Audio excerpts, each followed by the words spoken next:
Hello. Then. Now. Countdown to the queens. Episode number 500. Forever. Looks like hell froze over. Without any more further ado, Together. let's jump straight into the show. Hello, welcome to episode number 47, question mark, of the TEW IX Challenge Run. This is going to be EC dub for October the 1st, 2024. I did make a database, so there will be a database release for the October coming soon. Once I, iron all the kinks out of it. But, more importantly, we are on the road to High Voltage. This is the go-home show for ECW's High Voltage pay-per-view. We have the main event, we'll see Uncle Howdy make his in-ring debut against Austin Theory. We also have the finals of the ECW Women's Championship Tournament, where Kim McQueen and Sasha Banks face off for the right to wrestle Florence for the title at High Voltage. We have Kevin Owens and Kyle O'Reilly against Sheamus and Rey Mysterio. We have Rob Van Dam against Dudley Davis. We have Shantae Washington against Ruby Riott. And we have a Lashes challenge as the Sin of Gluttony between Moose and Karrion Kross. Without any more further ado, let's jump straight into this go-home show. We kick things off with the OTC making his way out. Paul Heyman and Jimmy Uso by his side. He gets the goes, Mobile, Alabama. Acknowledge me. This Saturday night, a pretender to the tribal chief is going to get put in his place. That's my baby cuz. That's Solo Sikoa. Recently over the last couple of months, Solo's been walking around here thinking he's the tribal chief, thinking he's him. That may have been all well and good while I was away. But I'm back now, Solo, and you can't keep me away from my show. Can't keep me away from my wise man. So, Solo, I ain't got nothing else I want to say to you. I want you to bring your ass out here right now, and we can fight and settle this like men. And then we just hear Solo laughing, over the PA, and then he pops up on the drum with the Tongans behind him. He just laughs. He goes, Roman Reigns wants to fight me. He wants to fight like a man. Do I look like a dumbass to you? You see, I'm already the tribal chief. I got the Ulafala. I got the Tongans by my side. My bloodline's stronger than yours is. You got what? My worst brother to come begging and pleading back into your family. And you think you're hot shit and you got what it takes to take my throne back? No, Roman, I'm living my high life. I'm living my good life. And that good life's going all the way to this Saturday night. It's going all the way to Atlanta, all the way to High Voltage. Where not only will the Gorillas of Destiny, the infamous Tonga Loa, and Tama Tonga become the new ECW Tag Team Champions, but Roman, I get to finally expose you. You see, Roman, you ain't nothing without your family. If anything, you're weak. And Jimmy's gonna get his ass beat this Saturday night by Warden. Jay's gonna get his ass beat this Saturday night by Adam Cole. And you're gonna get your ass beat this Saturday night by the real tribal chief. So I'm enjoying my last couple of days away from you before I put my thumb in your throat at High Voltage and bring your little fake bloodline to its knees. Because as far as I can tell, you and Jimmy, you the twos, we the ones. And then Roman sort of looks at Jimmy. Jimmy goes, what we gonna do, Woos? What we gonna do? Roman just sort of nods. He storms to the back. He's looking like he wants to go find Solo Sikoa. And then Heyman goes, no, my tribal chief, wait. But yeah, Roman Reigns, Solo Sikoa. I don't know if it's going to main event. There's a chance it might, but I want to main event with the ECW title match, obviously, because it's the world title match. So, but also I have a plan where it would make the most sense storyline for Roman and Solo to go on last. So it might, but I think currently I'm leaning towards Adam Cole and Jey Uso being the main event. But yeah, it could end up being Roman and Solo. So that's why I mentioned it and brought it up. 87 rated opening tag team match. In the spirit of ECW, a blue rated opening tag team match. But this doesn't involve tag teams. This involves 4/5, 80% of the... It's finally time. The Championship Scramble is finally nearly upon us. You know, Kyle O'Reilly's reign. Sort of... Like, it's entirely my fault. Because I hot-shotted announcing the Scramble after SummerSlam. And he didn't even defend it before SummerSlam. So we had the belt for a while, not defended it. But it's fine. You know, shit happens sometimes, but... You know, we can't all be perfect. But it's fine. But yeah, he does pick up the win here because he's the champion. He pins Rey Mysterio with a brainbuster in 1742. 91 for Kyle, you know, the God still doing his thing. 76 for Kevin Owens, 70 for Rey, and a 75 for Sheamus. So yeah, these four and Hook will be in the Championship Scramble match for the ECW Television Championship at High Voltage this Saturday. Who will walk out as the champion? I'll have to wait and find out. We then cut backstage to Roman Reigns. He's storming through the hallways. Heyman's goes, my tribal chief. He goes, what, wise man? He goes, I understand your frustrations with Solo Sikoa, but Solo Sikoa, he's not here tonight. He goes, what do you mean he's not here tonight, Paul? Why is he not here? He goes, he didn't want to be here. You know, he's already in Atlanta for High Voltage. Roman goes, well, I'm sure there's someone back here whose ass I can beat on his behalf. That's when Warden walks past Roman and they have a brief stare down. You know, just two big muscle beefy men staring each other down for about 30 seconds. Warden probably, you know, popping his pecs or whatever. He goes, OTC, your bloodline's in tatters. Saturday, I put Jimmy down for good. I already cost Jay his championship. And when all that's done, I'm coming for your throat next. And he walks off. And Roman sort of just like stares at him as he walks away. You know, snarling. And he goes, let him go, my tribal chief, let him go.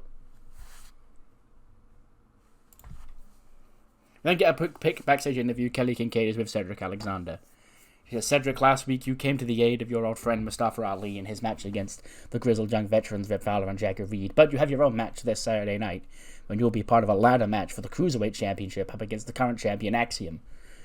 Cedric, Axiom's been sort of busy recently. You know, he's been trying to get his no involved on people's business over on Monday Night Raw.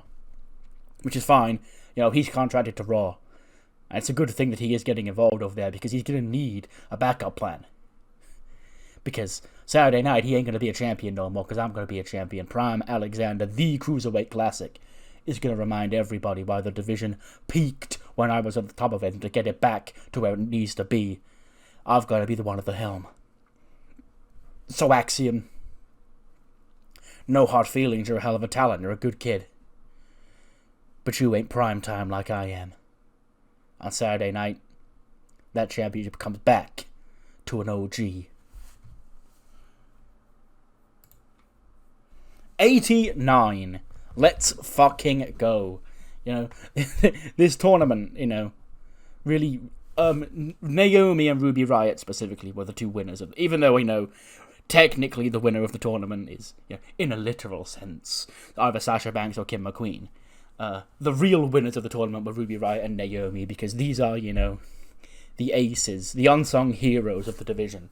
You know, hypothetically, you know, if there should be a Midcard Championship introduced onto this brand soon for the women, they'd be like the ideal people to fight for it.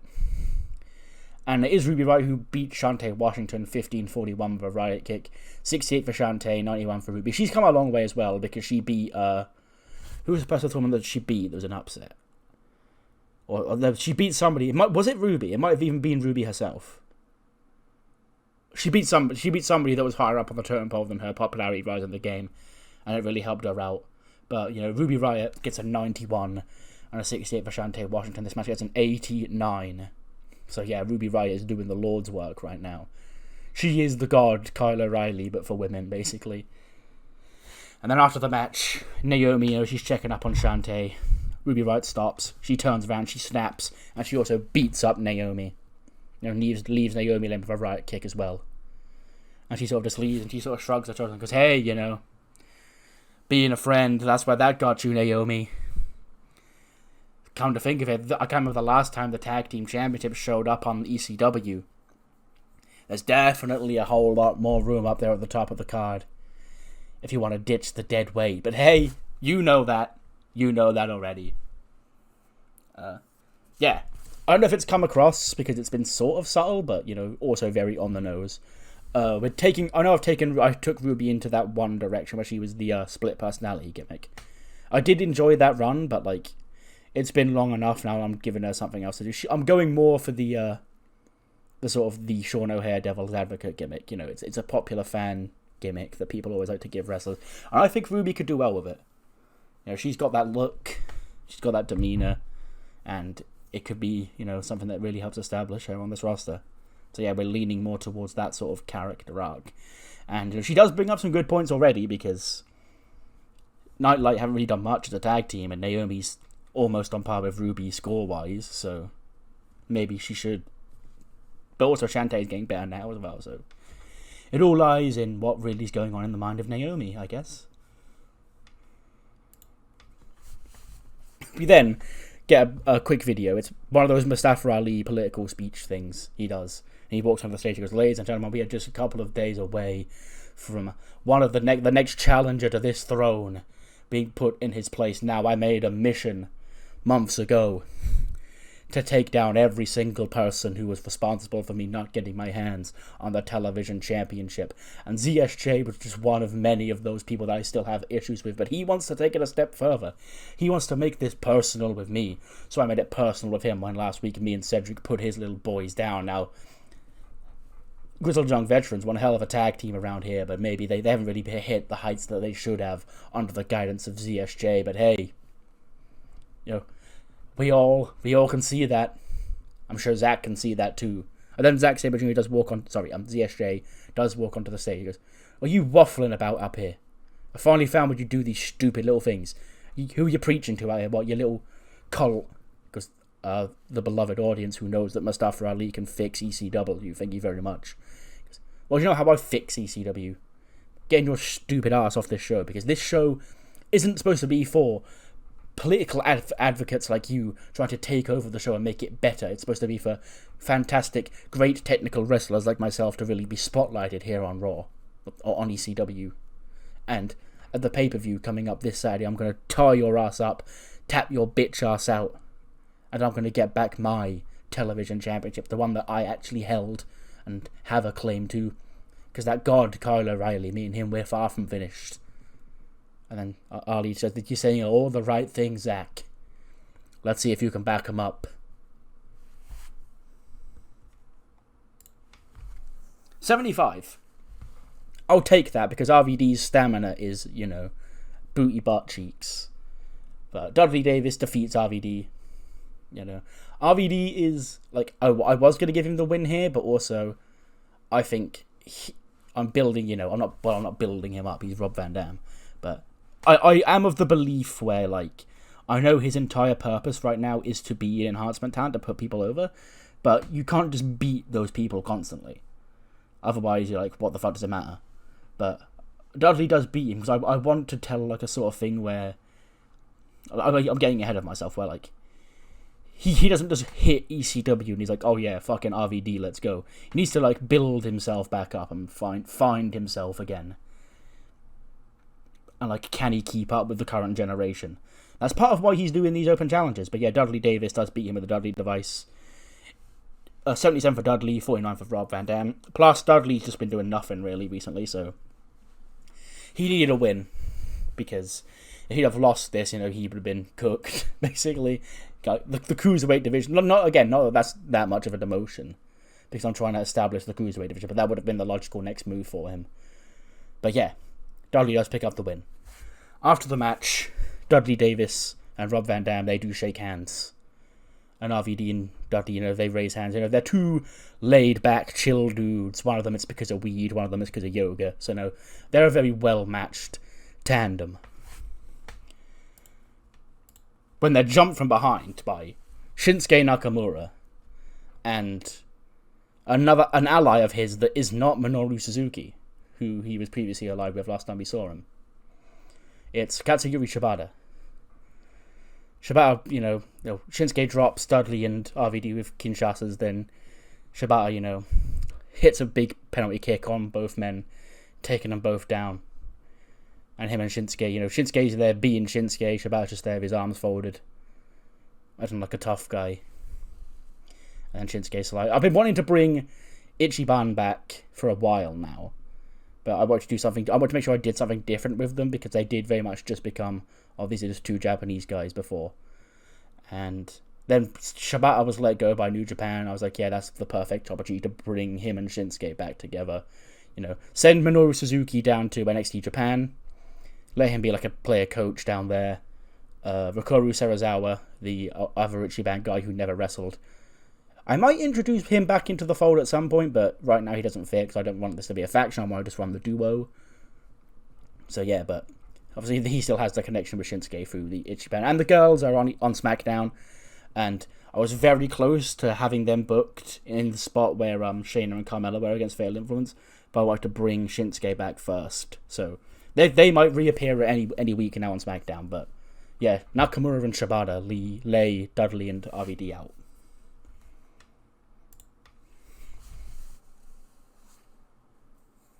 I've put this in the wrong place. Actually, no, I didn't.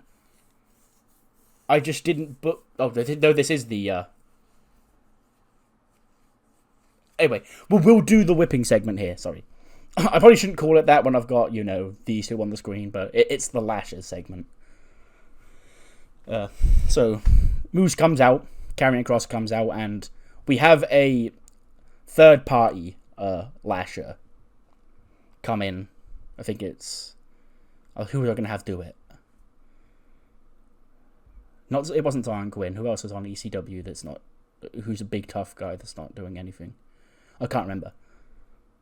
Also going to get... Anyway, it doesn't matter. Some big tough guy comes in, and he's got the strap. And he goes, here's the deal, we're going to whip both of you so you can endure the most punishment. He whips Karrion Kross, and Karrion, he's... but he takes the pain, and he goes, that was nothing, kid.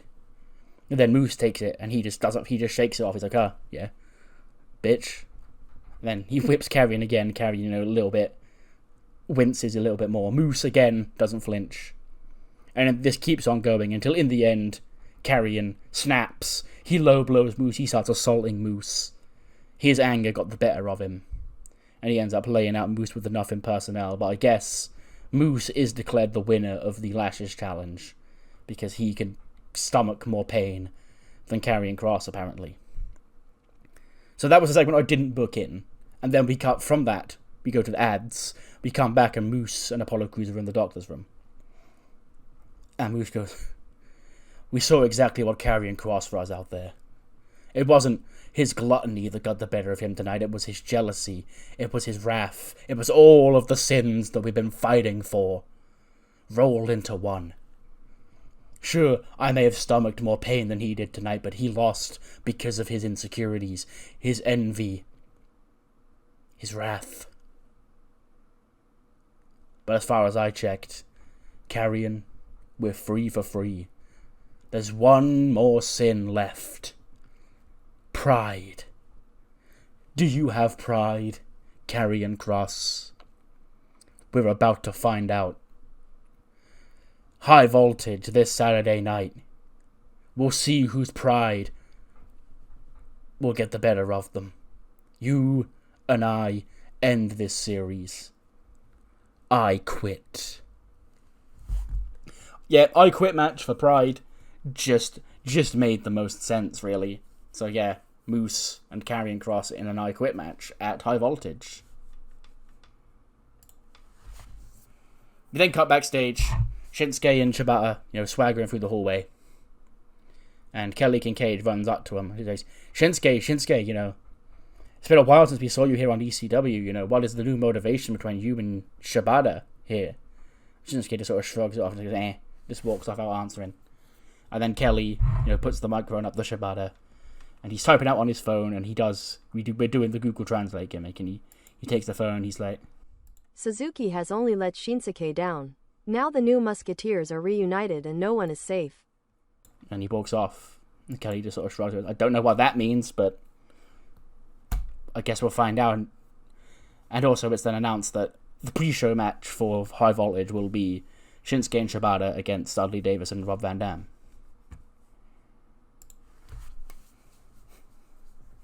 Okay. I'll absolutely take this because I can absolutely understand where the game's coming from here. And I'm actually kind of glad it did happen because it would happen, I imagine, IRL. We got Sasha Banks and Kim McQueen in the finals of the ECW Women's Championship tournament. So Sasha comes out first, then Kim McQueen makes her entrance. She's big and intimidating. She gets into the ring, she stares across from Sasha Banks. Sasha's like sort of looking worried, looking at Kim. Florence is there on commentary. And she's ready to watch the match to see who comes out on top here. The bell rings. Kim and Sasha slowly walk into the center of the ring. Staring down, face to chest. And Sasha, she's looking like she's getting worried that Kim McQueen's about to, kick her ass. But she suddenly just starts smiling. Kim smiles back at Sasha. And Sasha, finger poke of dooms Kim McQueen and gets the pin. Creative finish was a failure. Finger poke of doom, creative finish was a failure. Okay, valid. I can absolutely see that being a thing where they're like, oh, really, the whole tournament just for that? But, yeah, heel heat, brother. Sasha Banks gets an 83, 69 for Kim McQueen. So the winner of the tournament is Sasha Banks, and it will be Sasha Banks against Florence for the ECW Women's Championship at High Voltage. After the match, Kim gets up. She raises Sasha's arm. Indy Hartwell comes in. She's on the other side raising Sasha's arm. Florence gets into the ring. She's like, what the fuck is this? We sat through this entire tour. She probably got the mic. She's like, really? Is this what we're doing, We sat through this entire tournament. We sat here 5 weeks watching every single woman on this roster from the top all the way down to the bottom look for this opportunity to become the ECW Women's Champion. And this is how it ends. With some bullshit chicanery straight out of 2000s WCW. And Sasha just starts laughing and goes, you're so mad. You're so angry. You're just jealous and you're just so angry that I'm going to win and become the new ECW Women's Champion because I don't even need to compete, because why would I wrestle a full match just days before I become the ECW Women's Champion? That doesn't make sense. So when you're the CEO, you have to make business calls sometimes, and that's why this big fat wad of cash is going straight to Kim, and she's going to get a bonus on Saturday when she helps me become the new ECW Women's Champion. Florence just laughing. I see what this is. Okay. Saturday night is only a couple of days away, and I don't know if we're ever going to get the chance to say this again, so I'm just going to let it fly right now. Tonight, the world has been exposed to something that all of us in the back already knew, but somehow some people still didn't know. They've been exposed to the real Sasha Banks. You talk a big game about being one of the 4 horsewomen and one of the faces of a women's revolution and wanting the best for women across the wrestling world. When you sign a new big fat contract, you say you do it because it helps inspire other women, and the wage matching and height of women's wrestlers going through the roof. You're saying all the right things that people want to hear, but you don't actually believe any of them. The only thing you care about is how much you're getting paid and how many opportunities you're getting. Hence, you've destroyed the sanctity of this women's tournament where 16 women busted their ass, well, 15 women, I guess, busted their ass for an opportunity to get to this championship. And now, I was already planning on walking out of High Voltage as the ECW Women's Champion, but now, after what I've seen, I feel obliged to walk out of High Voltage as the ECW Women's Champion because I cannot let this be the end of my championship, and I cannot let you become the ECW Women's Champion. So she goes, Florence is pretending she cares about the division. Bitch, you're the champion. That's all you care about. That's all you should care about. And after Saturday night, you won't be the champion anymore. But why wait until Saturday night? Why don't I just take care of you now and beat you faster than I beat Kim tonight? Kim McQueen and Indy Hartwell, corner Florence Florence puts her belt on and says, guess we're fighting. She rolls her sleeves up, starts throwing hands. But before she can start throwing hands, the lights go out. And Kelsey Cook appears in the ring. The other side. She takes down Indy Hartwell. Florence starts throwing big forearms to Kim McQueen, rocking her. Then Sasha Banks does take out Kelsey Cook from behind with the belt that Florence dropped on the floor. And then Kim McQueen grabs Florence, holds her in place. Sasha hits her with the belt. Puts a foot on her chest, holds the belt up high, like that's fake crying. And then drops the belt on the floor and walks out. So yeah, this fucking bitch has just destroyed the honour of this tournament. And will she become the champion at High Voltage? We'll have to wait and find out. Hopefully not. And after that segment, regardless of who the ECW Women's Champion is next week, we do now have tag team action set for next week's show, where it will be Florence teaming up with Kelsey Cook to take on Kim McQueen and Sasha Banks in tag team action. Following that, bullshit chicanery pulled by Sasha Banks tonight. But that's next week, and before we get there, we do have High Voltage. We have 3 more matches officially set for the show, the first being the aforementioned ECW Women's Championship match. Florence makes her next defense of the championship as she takes on the winner of the ECW Women's Championship tournament, Sasha Banks. 5 or 6 grueling weeks for that bullshit-ass conclusion. The whole world's hoping that that's not going to see the crowning of a new ECW Women's Champion on Saturday night. Plus, the end of the 7 Deadly Sins series draws near as Karrion Kross and Moose do battle the sin of pride, I Quit, in Atlanta at High Voltage. Plus, on the kickoff show, it will be Shinsuke Nakamura and Katsuyori Shibata, the New Musketeers, battling Dudley Davis and Rob Van Dam in tag team action. 75 rated main event. I knew it wasn't going to be very good, but I wanted it to be in the main event because, that's fun. Uncle Howdy defeats Austin Theory with a Sister Abigail, says Bodog. I'll change his finisher after this. 11 minutes and 3 seconds with a Sister Abigail. 57 for Uncle Howdy, 74 for Austin Theory. Again, this was originally going to be on the pay-per-view, but I wanted it to main event TV because I feel like it's a bigger spot main eventing TV than being a random mid-card match on a pay. Plus, there's already 9 matches. That's already more than I like. So, yeah. But Uncle Howdy wins. The show ends with the Wyatt 7 in the ring, celebrating Uncle Howdy's in-ring victory. But we do get a little quick post-credit scene after that when Jey Uso is backstage. He goes, check it. Main event Jey Uso in your city. On his way. This Saturday night, Atlanta, Georgia. I'm going to get back my ECW World Championship. Adam Cole. There ain't going to be a warden this time to help you out. The only reason you have my championship now is because of a petty vendetta one man had against my family. And if he's dealing with Jimmy,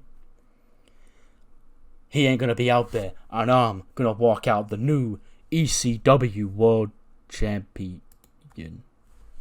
Roman Reigns, Jimmy Uso, and Paul Heyman walk up to Jey. Jey, takes his sunglasses off, looks at Roman, looks across at Jimmy, looks at Heyman. And Roman just reaches up, he just puts his arm on his hand on his shoulder. And he's yeet. And he walks off. And Jey just watches him leave, and he's just shaking his head. He's shaking his head to let us know he disapproves of that. Damn.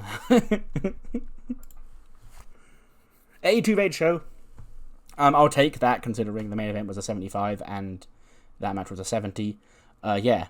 What matters more is what you thought of the show. Do leave on the comments below. Between that, between the finger poke of doom and the main event of Raw, the last 2 episodes have seen some very out there.